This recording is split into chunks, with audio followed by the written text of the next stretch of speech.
Program is intended for listeners who are blind, have low vision, or have another print disability, which makes reading, holding a book, or turning a page difficult or impossible. The content is copyrighted by the respective publishers. For more information, please visit us on the web at nfradioreading.org. Hello, this is Cheryl Ferris, and for the next hour, I'll be reading from the January 25th issue of the New York Times Arts and Leisure section on the Niagara Frontier Radio Reading Service. And we'll begin with Masquerade Reimagined. Phantom and the fans are flocking.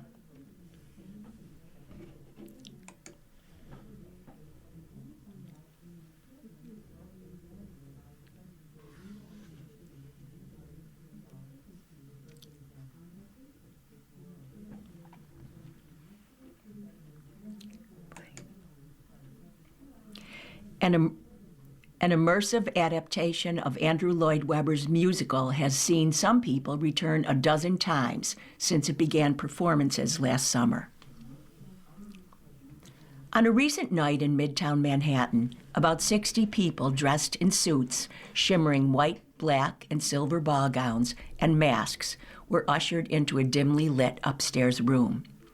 Inside, more than a dozen actors in colorful cloaks and towering headpieces took them by the hand, danced with them, and murmured in their ears, plunging them headfirst into an immersive recreation of the masquerade ball scene from Andrew Lloyd Webber's hit Broadway musical, The Phantom of the Opera. That opening always just puts a grin on my face, said Andrea Goldstein, 39, who has seen the show, a reimagined and immersive version of Lloyd Webber's Phantom musical, now titled Masquerade, 14 times since it began performances in July. After Phantom closed on Broadway in 2023, where it had a record-breaking run of 13,981 performances, 35 years and more than a dozen Phantoms, Lloyd Webber's adaptation of Gaston Leroux's novel about a musically gifted man with a facial deformity who falls in love with a young soprano returned last summer in a slightly modified form that plunges audiences into the macabre world of the musical. No expense was seemingly spared, with the production, including the renovation of its home, the former Lee's Art Shop on West 57th Street, costing $25 million. That's about the capitalization costs of a large-scale Broadway musical. A cast of 40 actors, many of them alums of Broadway and the West End, was enlisted. A director of masks was employed. The chandelier alone had more than 30,000 crystals. Phantom fans, or fans as they called themselves, went crazy for it. After the production released a series of social media teasers and staged a series of pop-up scavenger hunts around the city, tickets for the first 6 weeks of the run sold out in 3 hours. Michelle Antoinette Wakefield, 34, a receptionist from Butler, New Jersey, snagged 4 tickets the day they went on sale. I saw the original 6 times, said Wakefield, who spent about a month making her outfit for the evening. A black bustier and white skirt gussied up with ruffles, rhinestones, and sequins. So I just knew I would fight tooth and nail and do whatever I had to do to see it. Since performances began in July, thousands of people, about 360 per night, spread among 6 staggered start times, have donned their finest tuxes and ball gowns, most paying at least $195 per ticket to watch the Phantom and Christine glide by on the boat in the catacombs, then climb 6 stories to the roof, weather permitting, to watch climactic scenes unfold. I was like, $250 is a lot, said Wakefield, who paid $966 for 4 tickets for herself, her husband, and their 2 best friends. But it was so worth it. Some cost relief has arrived. The production now releases, slightly discounted, standby tickets and holds in-person lotteries for a handful of tickets per performance, $66.60 each, a reference to the infamous Chandeliers auction lot number. The production is the latest in a string of unconventional remounts of Lloyd Webber's hit shows, including Jamie Lloyd's stripped-back take on Sunset Boulevard, which won last year's Tony Award for Best Revival of a Musical, a drag ballroom-inspired Cats set to open on Broadway this spring, a gender-blind Jesus Christ Superstar concert on the Hollywood Bowl last summer that starred Cynthia Erivo as Jesus, and a pop diva-inspired Evita, also directed by Lloyd, in London last year. I think a good show will always stand the test of time, Lloyd Webber, 77, said in a phone interview. He had been exploring an immersive production of Phantom since 2019 when he saw Sleep No More, a reimagining of Macbeth in New York, and later contacted one of its producers, Randy Weiner. Staging the rooftop scene on an actual rooftop? Irresistible, Lloyd Webber said. When the director, Diane Paulus, Waitress, Jagged Little Pill, came on board, she knew what the driving force would be: fan service.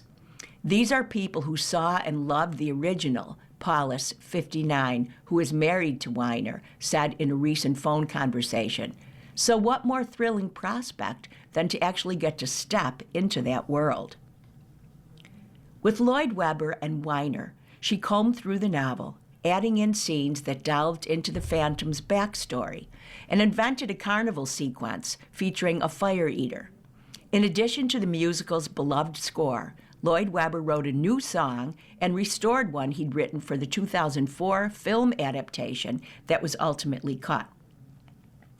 Overlapping groups of attendees navigate the more than 30 scenes, some unfolding simultaneously, spread across 6 floors and the roof. To pull that off, the production enlisted a team of more than 100, including sound and lighting designers, a choreographer, and dressers. It's impossible to catch every detail in one performance, but fans say that's part of the appeal of repeat viewing. Unlike a Broadway musical, which traditionally makes no major changes after opening night, Masquerade has added new elements, like installing a rose garden on the roof in September and iron gates fashioned by Bob Dylan in October. Weiner said the team also worked with neighboring tenants to coordinate the volume and timing of the rooftop scenes, which they agreed would conclude by 10 p.m. every night. It's been cool to see the neighborhood embrace us, he said. It's not just fans who have been swept up in the success of Masquerade. Many of the cast members had previously been in productions of Phantom. It's so special to get to be a part of this, said Hugh Pinero, 61, who played the role of the Phantom more than 2,500 times on Broadway. The Phantom is perhaps more human than he's ever been in this production. Masquerade has been running for only 6 months, but Goldstein, a Navy reservist who lives in Washington Heights, already has plans to see it a 15th time. I discover new things each time, said Goldstein, who saw the original musical more than 40 times. It's never the same show twice. And now, how a shoe invented by a dancer might be a game changer. Ballet evolves slowly, and that includes footwear. But a new shoe with sneaker technology is giving dancers support from the heel up. Seth Orza didn't set out to invent a ballet shoe, but he needed one. When Orza was a member of New York City Ballet, he developed plantar fasciitis, in which the thick band of tissue that connects the toes to the heel becomes inflamed. The best word to describe the pain it causes in the heel? Stabbing. It started in 2005, and 2 years later, with a debut as Romeo on the horizon, Orza could barely walk. My body was like, no more. Orza did what many male dancers have done before him. He went from drugstore to drugstore in search of padding for his flat ballet shoes. After experimenting with a number of brands, cutting pieces and gluing them into his shoes, he landed on a heel cup that was stable, invisible, and alleviated his pain. I was just like, this is amazing, he said. I could depend on it. My body was just feeling a lot better. I never had plantar fasciitis again, and it helped with my back. Everything starts at the feet. But when that heel cup was discontinued, Orza, by then a principal dancer at Pacific Northwest Ballet in Seattle, couldn't find a viable substitute. He decided to design a shoe himself, a project that took 14 years. The result? His Orza Pro is unlike other ballet shoes. Built into it is a shock-absorbing sneaker technology. Ballet shoes have long been objects of fascination for those outside of dance. The pointe shoe, which allows dancers to stand on tiptoe, has come to symbolize the beauty and pain of ballet, an art form that is grounded by tradition and slow to change. But dancers are elite athletes as much as they are artists. Everyday runners have more options when it comes to footwear. Danielle Wong, City Ballet shoe department manager, said dancers were using essentially the same shoe. The men's ballet shoes, the shape of the basic shoe, have not changed so much since the 19th century. It has become, he added, maybe a little bit softer, as repertory has become more contemporary over the years. Some of the biggest developments in the ballet shoe have been the addition of the more flexible split sole that shows off the arch versus a more stable full sole and stretch canvas. While it can make a foot look attractive, the shoe is like a sock now, Orza said. There's no resistance. There's nothing for the dancer. Standard ballet shoes have some padding but are generally flat. The big difference between the Orza and a traditional shoe is that there's a supportive heel and layers of foam to cushion the metatarsal. It makes it more stable and safer, Orza said. All the things that I would want as a dancer. David Wilkenfeld, the creative director of Block, a dance footwear and apparel company, agreed that not many advances have been made in men's ballet shoes. But he wondered if drastic changes were necessary or even welcome. Why fix it if it's not broken, he said in a joint interview with Fred Perez, Block's global head of footwear.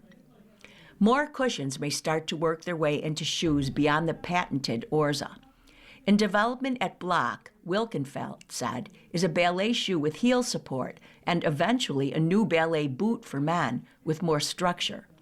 Wilkenfeld and Perez said they were not influenced by the Orza.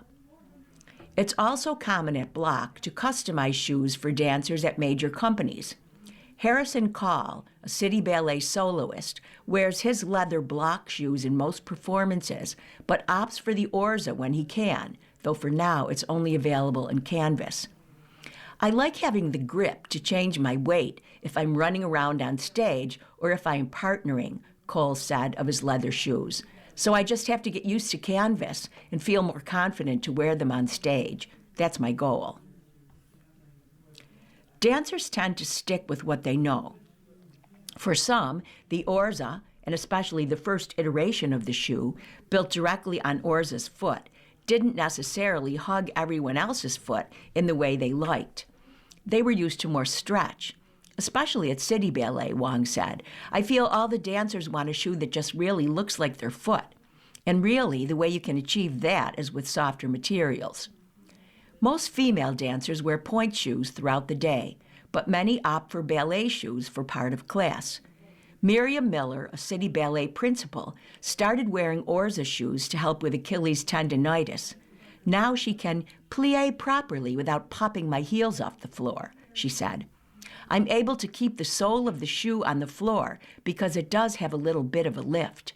So I think that I built strength in a different way without using my calf to plie and point all the time. This has led to her using bigger muscles, her glutes, her hamstrings, her quads, in smarter ways. It's changed the way she jumps. Miller has more power in her legs and feet, which gives her a greater sense of lightness, one bound by strength. The Orza is more expensive than most. The 2.0, the most recent version, is $69, compared with a general range of $20 to $50 for a traditional shoe. Orza, who runs a 6-person company with his wife, Sarah Orza, its chief marketing officer and a former principal with Pacific Northwest Ballet, has engineered the shoe not just for professionals and students, but for recreational dancers, the rising number of adults who study ballet. Along with the Medical Advisory Board, other advisors to the Orza brand are Jonathan Stafford, the artistic director of City Ballet and the School of American Ballet. His guidance leans toward the business side, and Craig Hall, a repertory director at City Ballet. Orza worked with Hall to create more color options for the shoe. There are 5 now. I would get swatches and I'd send them to Craig, Orza said, and he would say, "No way, this is orange." Increasingly, the Orza shoe is making its way into companies as well as schools, including the City Ballet-affiliated School of American Ballet and Canada's National Ballet School. The English National Ballet School has around 80 of its dancers wearing Orza shoes. There's also a children's shoe in development for ages 3 to 9. The path to get to this point has been arduous. Can I even do this? Orza said he would ask himself. Who am I to be changing something that's existed for over a century? But he had danced in the shoes, and he was happy when he realized that they didn't fall apart like the shoes he was used to. As a dancer, I was so stubborn, he said. I tried everything, but I would still go back to the ones I started with. And that's kind of what we're up against, the tradition of dancing. You are listening to a reading of articles and features from the New York Times Arts and Leisure section on the Niagara Frontier Radio Reading Service. Unpacking People We Meet on Vacation with Emily Henry and the Stars. The author and the actors Emily Bader and Tom Blythe explain why the movie differs from the novel and raise the possibility of spin-offs. By Ashley Spencer. This article contains spoilers. In the publishing world, Emily Henry is a tour de force. Her books have sold more than 10 million copies. Her fans are loyal and ravenous. Now, the 35-year-old author is hoping that fervor translates to the screen. Adaptations are confirmed for 5 of Henry's 6 contemporary romance novels, including film versions of Happy Place, Beach Read, Book Lovers, and Funny Story. But the first to actually make it on screen in the form of a Netflix movie that premiered on Friday is People We Meet on Vacation, the friends to lovers tale of Alex, an uptight English teacher, and Poppy, a free-spirited travel writer who takes platonic vacations together each summer. After a period of estrangement, the pair reunite at a wedding and finally confront their 2 feelings. In casting the romantic comedy's 2 stars, the director, Brett Haley, scanned the internet to see which actors the book's fans wanted, but all of those people were either unavailable or not interested, he said in a phone interview. Instead, after seeing hundreds of actors, the filmmakers cast Emily Bader, 29, best known for starring in the Amazon series My Lady Jane, and Tom Blythe, 30, who broke out as Coriolanus Snow in the Hunger Games prequel, The Ballad of Songbirds and Snakes. Going through the casting process was really, really scary, said Henry, who also served as an executive producer. There were a lot of names thrown out who I was just like, I don't see that, and more importantly, I don't think the readers will be excited about it. After Bader and Blythe were cast, she said, that's when I was like, it's going to be okay. Still, there were inevitable challenges in adapting a roughly 400-page tome into a 2-hour movie. Some plots were cut or changed. For practical reasons, the film scrapped a prominent Palm Springs, California setting and shot almost entirely in Spain and New Orleans, with those places doubling for locales in British Columbia, Tuscany, Boston, and Ohio. We don't have a James Bond budget, unfortunately, Haley said. Over a video call in December, the author and the lead actors discussed the book-to-screen changes and the merits of romance. These are edited excerpts from our conversation. Readers often get attached to the versions of characters they imagine in their heads. What traits of Alex and Poppy were the most important to carry over to the screen? Emily Henry. Poppy could so easily be absolutely insufferable, and I think most people would have played her insufferably. It was really important that you could tell that when she's razzing Alex, his whole thing is to be the stick in the mud, but it's just this game they play. The actors both really naturally understood that. Emily Bader. Poppy is this Energizer bunny of a person. I wanted to make sure not to shy away from that in fear of being insufferable. We put a lot of judgment on young women characters. Tom Blythe. For Alex, his stick-in-the-mud quality was something I was a bit nervous at first. How do you make him endearing when he's naysaying her? Because as a reader and as a watcher, I felt I'd be on Poppy's side. Henry. You are so much more Poppy in real life. Blythe. I'm way more Poppy. Well, sometimes. I'm not feeling very Poppy today, but I think I was just a little too fixated on how do I make them likable.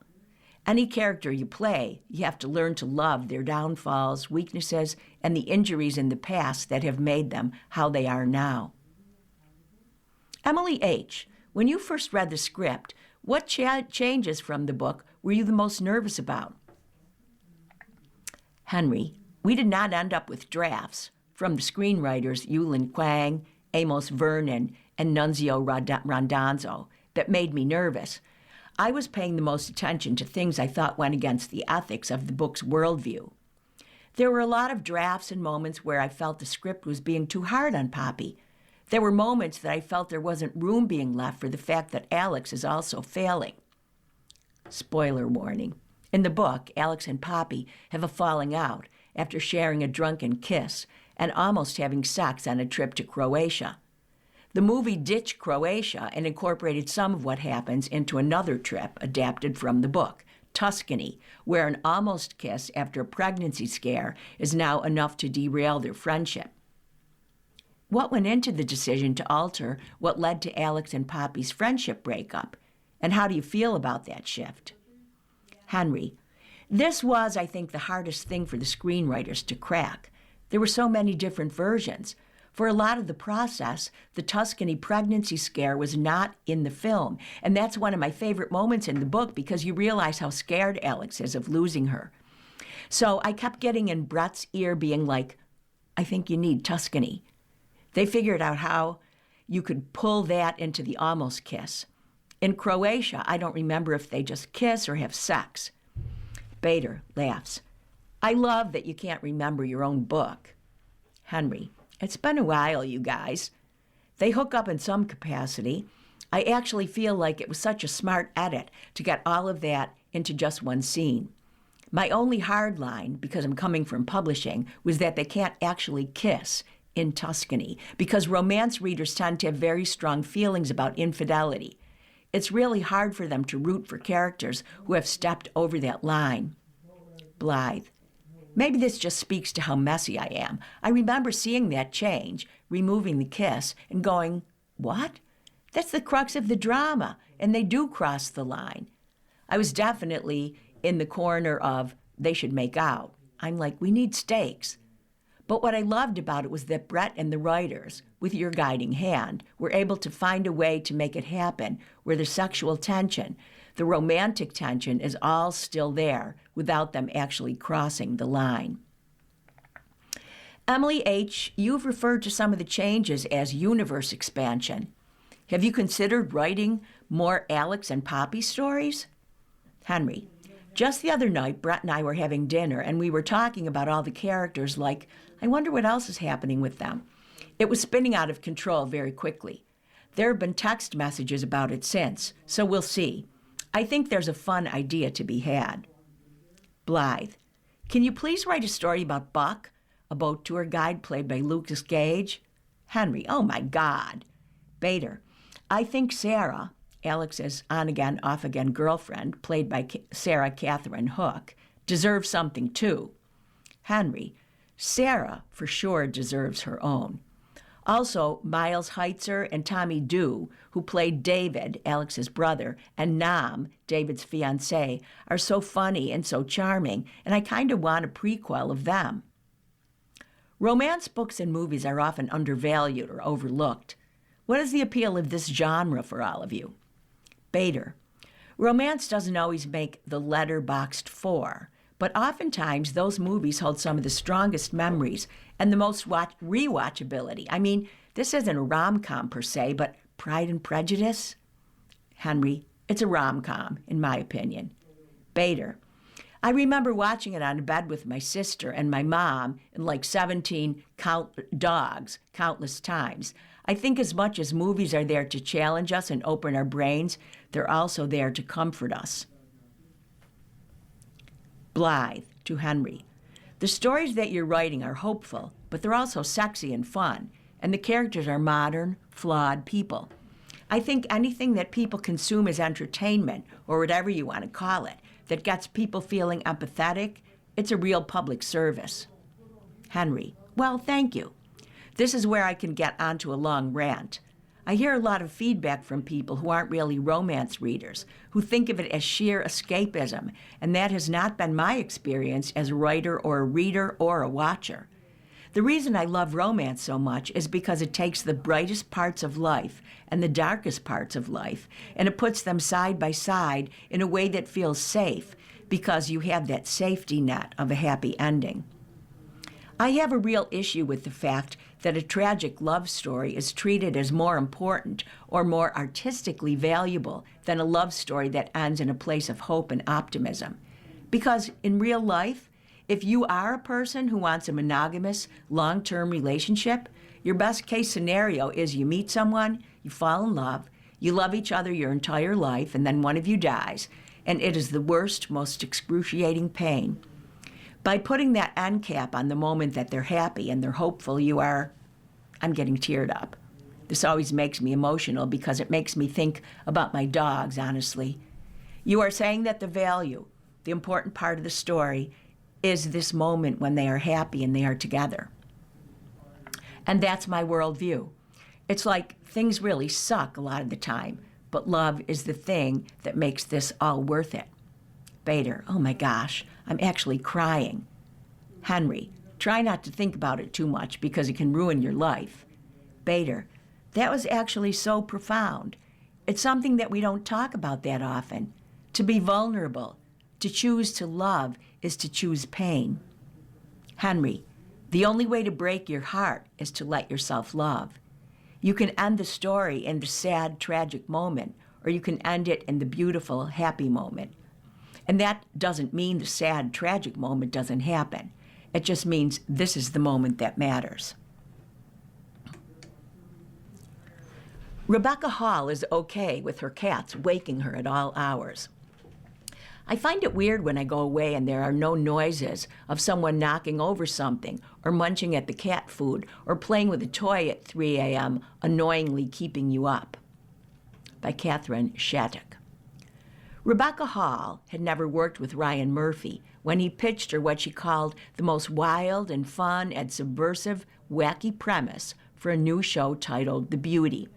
The tagline, "One shot makes you hot."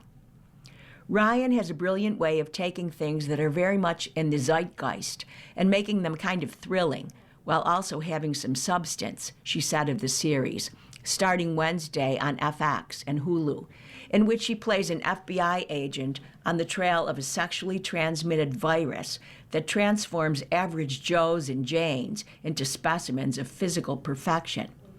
It comes down to what is essential beauty, Hall added.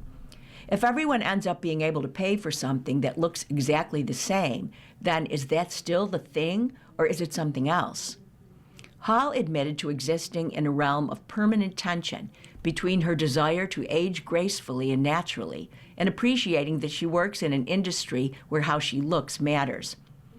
It got me jobs, and I would be naive to pretend that it didn't, said Hall, who will also star in Murphy's upcoming Monster, the Lizzie Borden story. But what I do is about reflecting human beings and how they look at all stages of life. Hopefully, I'll have the good grace and sense to stick to my guns. In a video call from her home in upstate New York, Hall spoke about her mother's piano, the brown and green cocktails her husband Morgan Spector makes, and things that go bump in the night. These are edited excerpts from the conversation. Painting. I had a show at Half Gallery in Manhattan recently, which is definitely a new step for me with painting because it's been very much, up until this point, very private. Then I had a moment of being like, I don't want to be precious about stuff that I make because that feels weirdly indulgent as I get older. So I started putting it out into the world. My mother's piano. She was a diva, and I had a sort of complicated and wonderful relationship with my mother. But I think a place where we met and had some commonality was sitting around her white Dame Man piano. Now, it's an object that, especially since she's gone, has so much of her in it. It feels like a kind of communion to sit and play as much as I can. You are listening to a reading of articles and features from the New York Times Arts and Leisure section on the Niagara Frontier Radio Reading Service. And now let's continue with the article. Flower gardening. It's really one of the more hopeful things you can do in this sense that flowers are always going to die and they're always going to come back. The brown drink and the green drink. Morgan discovered he was quite a good mixologist during the pandemic and came up with these two house drinks. The brown drink is the winter drink and rye-based with this ancho chili stuff in it. The green drink is the summer drink and has got mezcal. But what I think of when he's making them is making spaces for friends to gather and community to be around, which is something that I value increasingly.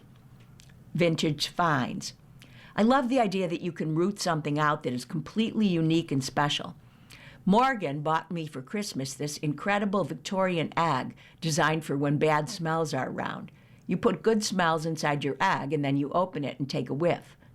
I've been slightly fixated on finding a way to capture the smell of the top of my daughter's head. Quiet places. Something that I hold really sacred is spaces which feel meditative to me.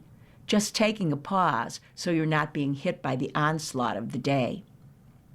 Gallimard notebooks. A good notebook is a prized possession. My core is a writer. Photography books. Photography helps me think about the camera framing when I'm thinking about character or writing character or even painting faces. I find it very moving to look at a photograph and think about the story that it tells my brain. Small movie theaters. I went to university in Cambridge, and there was this art house cinema called the Cambridge Arts Theatre.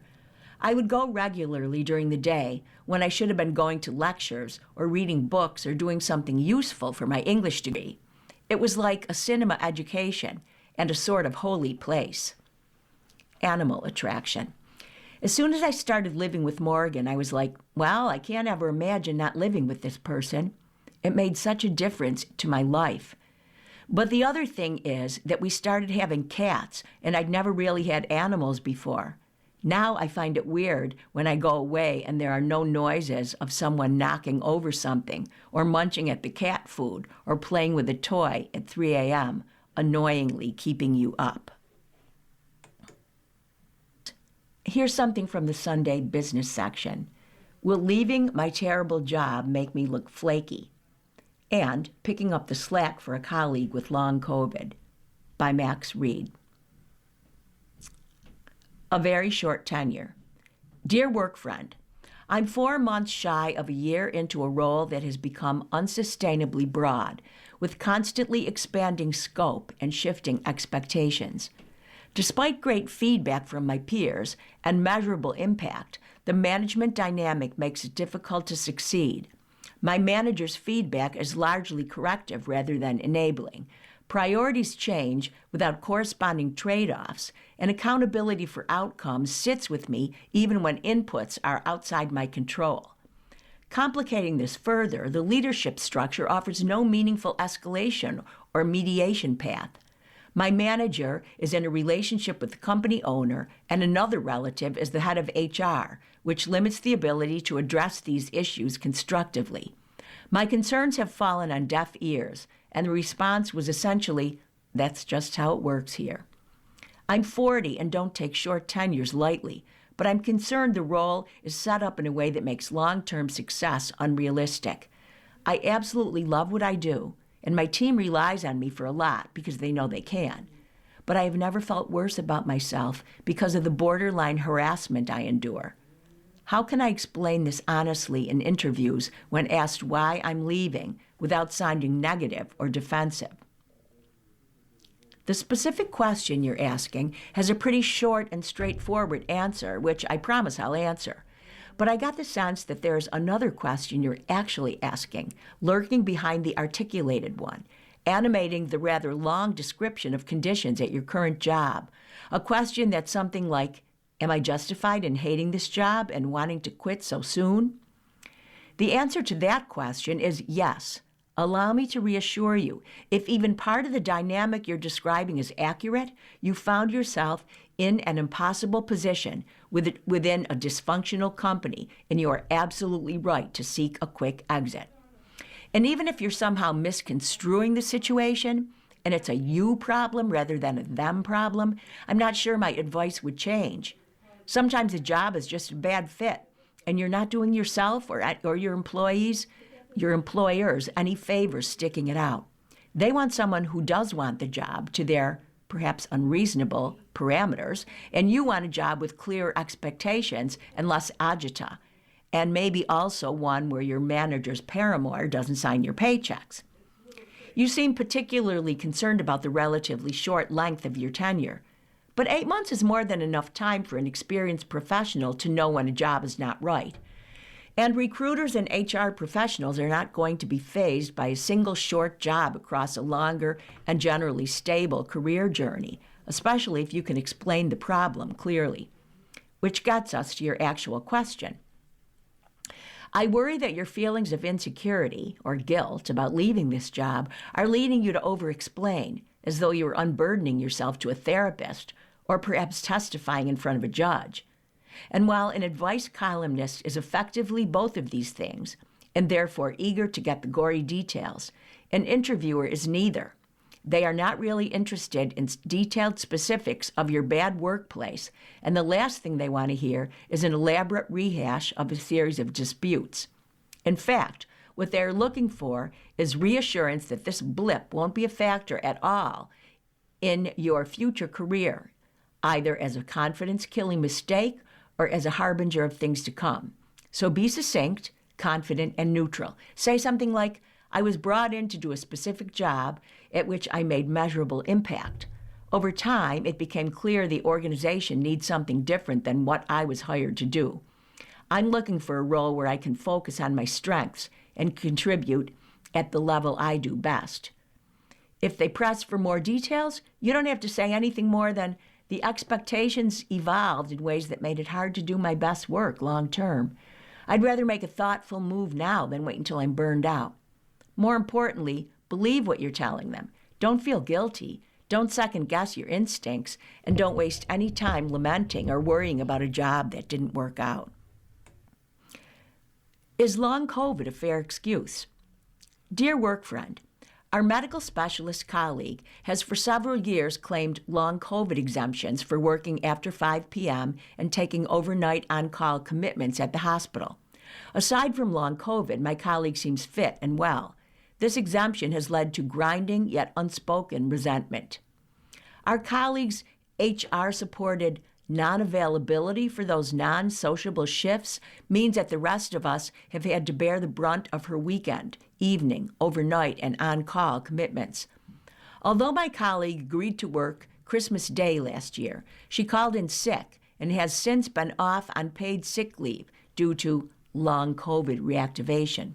I suspect that she will use up all her sick leave entitlements before resigning. This doesn't seem fair, as our colleague does not appear medically or psychologically incapacitated when she works her regular shifts. What are your thoughts? For most versions of this question, I might respond with something like, you're not a medical professional. Why are you trying to diagnose your colleague based on casual observation? But, well, you are a medical professional, so I suppose I can't say that. Even so, I wonder why you're basing your assessment of your colleague's condition on the shifts she's worked out with management as acceptable to her mental and physical state. You say she doesn't appear medically or psychologically incapacitated when you see her at work.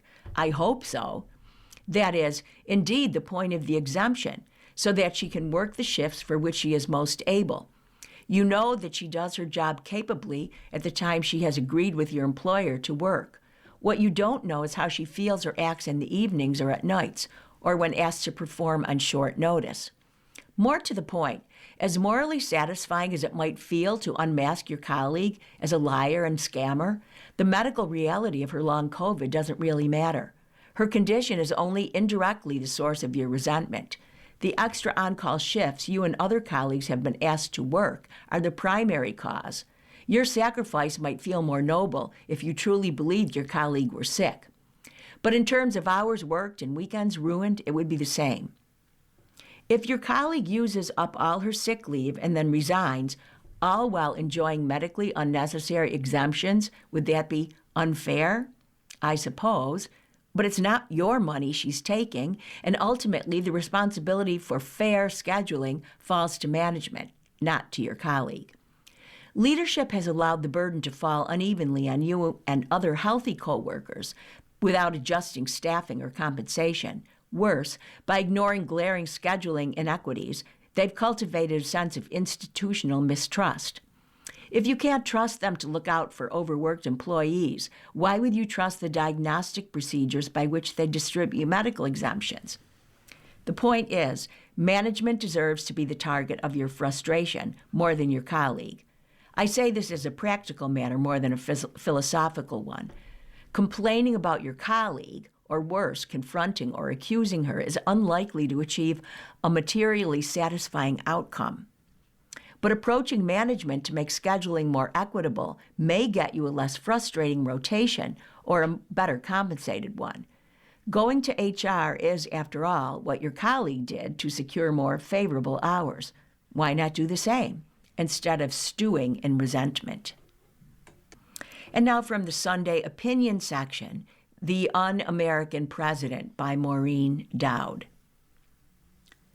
I saw the charismatic Italian conductor, Gianandrea Noseda, lead the National Symphony Orchestra on Thursday in a program called Songs of Destiny and Fate.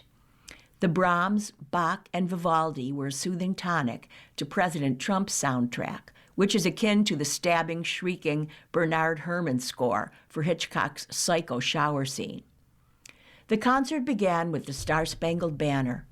Even before Trump blasphemously interloped onto the Kennedy Center's name, horrible Trump culture war enforcer Rick Grenell had dictated that all National Symphony Orchestra concerts begin with the national anthem. I'm always happy to put my hand on my heart and listen to the Ode to Our Flag and This Heaven-Rescued Land. My father always had an American flag flying and took it down at sundown as a sign of respect, which was the custom then.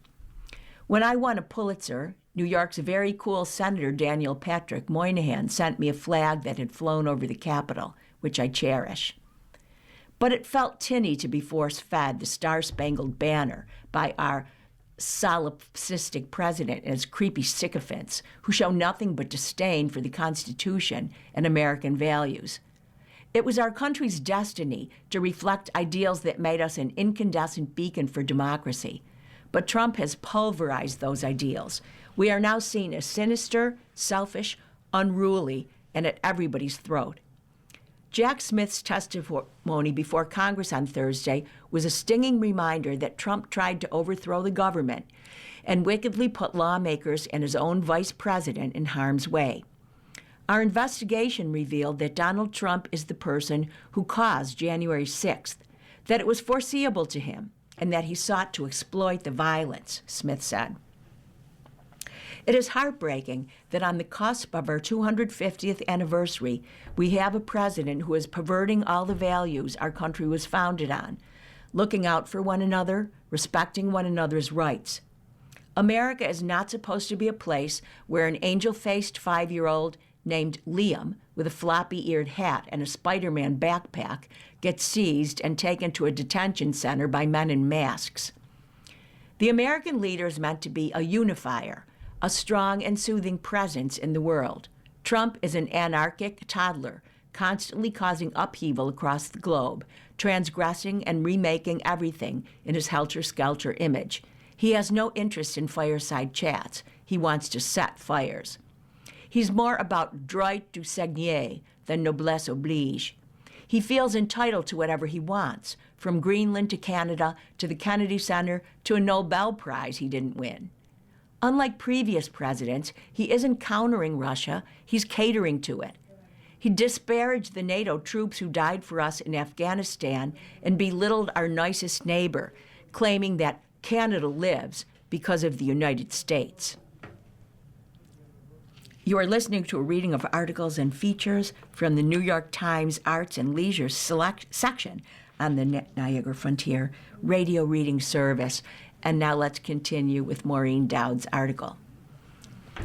Demanding Greenland, which he kept calling Iceland, he winged to global leaders at Davos, "All I want is a piece of ice." The depth of his shallowness is infinite. One Canadian columnist asked, how would Trump behave differently if he was legitimately losing his mind? I understand the importance of legal immigration. My Irish father fought in the infantry in World War I to earn his citizenship. Nobody wants illegal criminals here. President Joe Biden let the border run amok. But in the New York Times Siena University poll, a sizable majority said ICE had gone too far. Trump responded by saying he would expand his lawsuit against the Times to include the poll because his rampaging vanity cannot accept falling numbers. The poll indicated that 42% of voters said he was ramping up to be one of the worst presidents in American history. We have watched in horror as Minneapolis has morphed into an eerie war zone. ICE claiming that its officers are allowed to barge into people's homes without judicial warrants. An ICE agent shooting an unarmed mom with stuffed animals in her glove compartment 3 times until she was dead. ICE dragging a Minnesota man, a Hmong immigrant and naturalized U.S. citizen with no criminal record, out of his house into the snow, wearing only underwear and Crocs. ICE detaining 4 children, including little Liam, from one school district. An FBI agent who wanted to investigate the ICE agent who shot the mom resigned after Bureau officials told her to stop her inquiry. Why detain a 5-year-old, a flustered Zena Stenvik, the town superintendent, keened at a press conference? It is clear the Trump crowd sees no difference between a criminal who crossed the country illegally and a family that has applied for asylum and is doing everything the right way to stay here. My parents inculcated us with patriotism and gratitude for this country. I grew up surrounded by men in uniform. My mother carried around a pocket-sized Constitution in her purse, along with miniature bottles of Tabasco. She did not want to see us on July 4th if we were not in red, white, and blue. I know what America is meant to stand for. Trump has made America un-American. And here's a guest opinion essay. It's Not So Hard to Be Consumed by Rage by Esau McCaulley. James Baldwin once said that to be black in this country and to be relatively conscious is to be in a state of rage almost all of the time. In the present moment, that sense of frustration can extend to much of the populace. We are right to be deeply disturbed by the actions of ICE over the past few months, especially the use of lethal force against Renee Good. But there is a danger to anger, one that I have learned about through personal experience. Growing up, I had good reason to loathe my father. He was abusive and struggled with addiction. He cycled in and out of jail, and that sent my family tumbling down the economic ladder. Before he died, when I was in my mid-30s, I realized that my sense of my own righteousness had calloused into something cruel. I didn't want him to change because his poor behavior formed a central part of my identity. He left his family. I built one. He was addicted to drugs. I barely drank alcohol. As long as I compared myself with him in this way, I needed his brokenness to provide direction. I was not running toward the goal. I was fleeing him. I have thought of my feelings about my father repeatedly as I have navigated the past decade of Trumpian politics, and I have often struggled with deep anger at the unfolding injustices. I feel less safe in President Trump's America. I worry that my children, whose complexion is fairer than mine, might get stopped by the ICE agents who have been an ominous presence in the Midwest where I live these past several months. I feel for people who have been detained and who report having been denied due process or humane conditions in detention centers. But I also worry that for some of us, our antipathy to Trump has, like my disdain for my father, become part of who we are, and it can be something of a personal poison. I find myself angry and simply looking for fellowship among other infuriated citizens. There's a community that is formed not by hope, but by loathing, and I'm not sure it's any different on the other side of the political divide. I remember the day that my father apologized to me. We hadn't spoken in years, but we're now reunited at my sister's wedding. During a lull in the rehearsal, I asked him the question that had been with me my whole life. Why did you leave, and why did you stay away? He replied, "Son, I don't rightly know. After I left, I saw that you were all doing better without me, so I stayed away. I'm sorry." In the coming months, he would have similar conversations with my mother and my siblings. What shocked me most was how difficult it was to accept this new version of him, even as he tried to make amends. Who was I if I wasn't a person with a wicked father? I was confronted with a miracle that I was not sure I wanted. Forgiving my father forced me to create a positive and not merely a reactive vision of my life. It also taught the valuable lesson that not all lost causes are irredeemably lost. If everything changed and a majority of Americans decided to vote for politicians who promised to remove ICE from our streets, could we forgive? If there were a real attempt at righting the wrongs that have been done to some people in this country, would that offer a path toward healing for all of us? Have we become too comfortable in our national malice toward one another? Do we want repentance or revenge? My father died a few years after that apology, and my family asked me, a member of the clergy, to perform the ceremony. I am an Anglican priest, and the Book of Common Prayer provides a recommended list of texts to preach at funerals. I broke from that list and preached about the Pharisee and the tax collector, who feature in a parable in the Gospel of Luke, my oldest child's namesake. In that narrative, the two men go up to the temple to pray. As a Pharisee, the first man adhered to Jewish law as an expression of faith and devotion. Tax collectors used violence and coercion to take from their own people to line their Roman colonizers' pockets. The Pharisee prays, "God, I thank you that I am not like other people, robbers, evildoers, adulterers, or even like this tax collector. I fast twice a week and give a tenth of all I get." The tax collector, by contrast, humbles himself. He stands at a distance and beats his chest, saying, "God have mercy on me, a sinner." The story turns expectation on its head because it is the loathed tax collector who, troubled by the things he has done, receives mercy from God. I told the congregation that I had been like the Pharisee, so caught up in self-justification that I failed to view my father with compassion.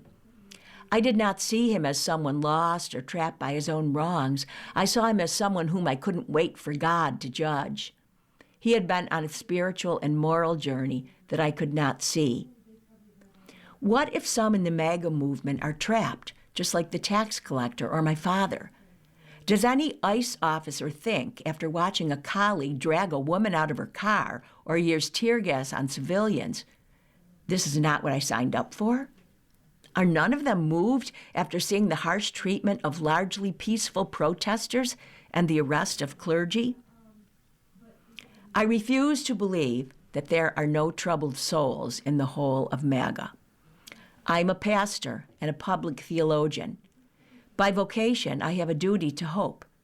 To hope, as a Christian, is never to concede that wickedness might be the end of any person's or any nation's story. To hope does not imply accepting a false peace that laments divisions without naming the evils done. Instead, hope demands a certain doggedness, a refusal to let go. The same patience that God showed me must, in principle, be available to others. Mutual hatred is a national wound that we will have to work to heal, and that will require letting go of who we've become. It's the only way forward for all of us. And finally, from Social Cues, our friend won't stop talking about her daughter's boyfriend. Help, by Philip Galanes. I am part of a friend group of 7 women. One of us talks incessantly and obsessively about her adult daughter's boyfriend. The rest of us make gentle jokes about it so that she'll stop talking about him. We avoid asking questions about him, and we don't say anything to fuel further conversation about him when she brings him up. Most of our children have significant others, but we don't talk about them unless they are pertinent to the discussion. I find myself avoiding this woman because I don't want to hear about the minutiae of her boyfriend's life. The boyfriend's life. This has been going on for 2 years now. Any advice? Friend, I'm going to take you at your word. The 7 of you are friends, which means that you care about one another on some level. Still, for 2 years now, none of you have taken this woman's aside privately to say, you talk about your daughter's boyfriend so much. Are you worried about the relationship? Maternal concern seems as likely an explanation for her single-mindedness as obsession with her daughter's romantic partner. I get that making jokes about your friend's fixation may have seemed like a gentler way of resolving this problem when it began. It is also more passive-aggressive than simply stating your complaint directly. But avoiding your friend, as you now claim to do, rather than noting a minor conversational annoyance, makes me wonder about the depth of these friendships. It also makes me think about group dynamics. In general, it is better for friend groups to lift up their members than to trade eye rolls between some members at the expense of others. Try to take care of one another, which can sometimes mean making an uncomfortable point for the benefit of the group. And if you do speak to your friend about this issue, privately please, I can almost guarantee that you will uncover a simmering worry or the boyfriend will recede as a topic of conversation.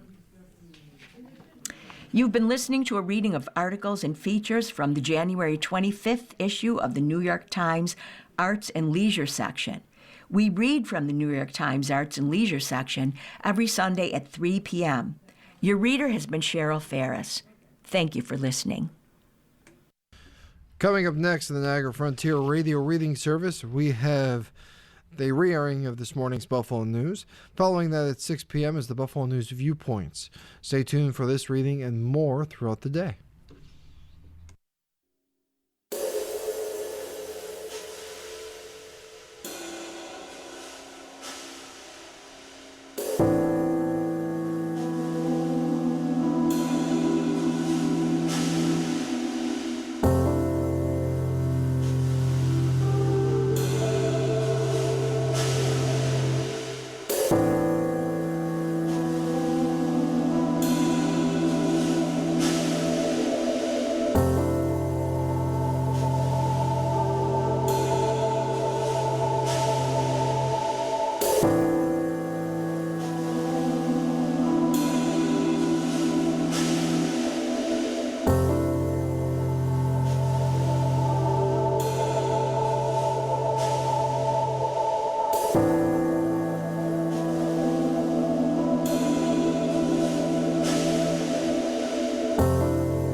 following program is intended for listeners who are blind, have low vision, or have